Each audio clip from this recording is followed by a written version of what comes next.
welcome back to the Team to Beat Miami Heat podcast. My name is Amir. If you're listening to the podcast on Apple or Spotify, thank you so much. If you're watching on YouTube, thank you so much for the support. Don't forget to subscribe to the channel. Also, don't forget to like, comment, and share on this video. So thank you again for the support. So I have some good news, relatively good news. There was a report that came out from Anthony Chang and the Miami Herald saying that Terry Rozier is expected to be ready for the Miami Heat training camp. So Terry Rozier was a mid-season acquisition for the Miami Heat, and his season ended prematurely with a neck injury.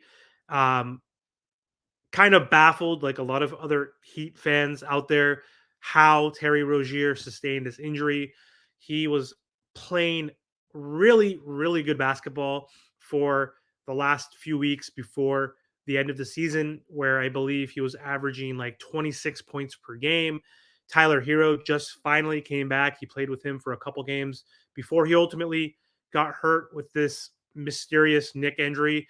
But he was coming into his own. He had a slow start with the Miami Heat when he got traded before the trade deadline, and was really inefficient. Was only averaging like 12 points. He was averaging 23 on high volume with the Hornets, but couldn't really find a good fit with the Miami Heat. He was being really passive, trying to allow other players to get in rhythm before he would himself. He wasn't taking those difficult shots like he started to eventually.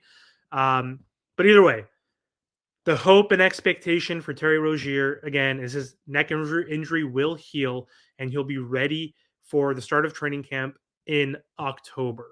So Terry Rozier just turned 30 years old.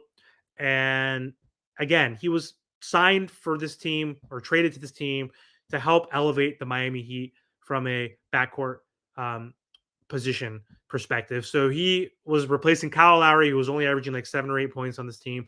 We desperately needed scoring.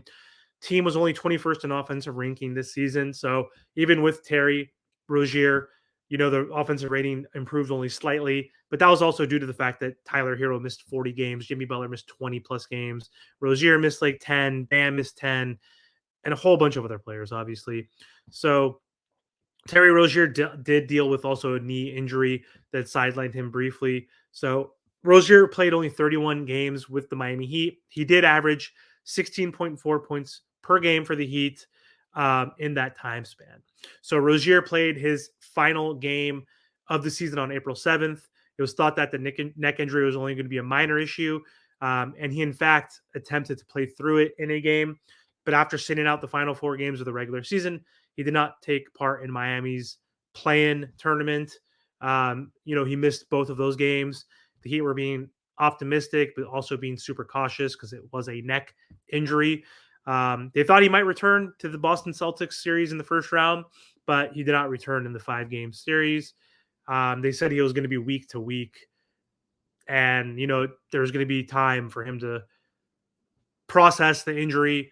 Pat Riley was saying that he said he feels good now. When you're dealing with a spine, you're not going to mess around with it. It's going to heal. Doctors convinced us and him that in the time it will heal and go away. So good news for Miami. We'll have Terry Rozier. Bad news is we didn't have him for the end of the season for the play-in tournament and the playoffs, which really sucked, but happy to hear it's not like a career-ending injury. Hopefully we'll get some more news eventually on how he injured his neck.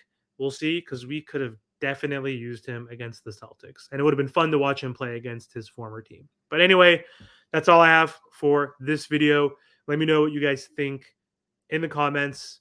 Thank you guys so much, and have a good day.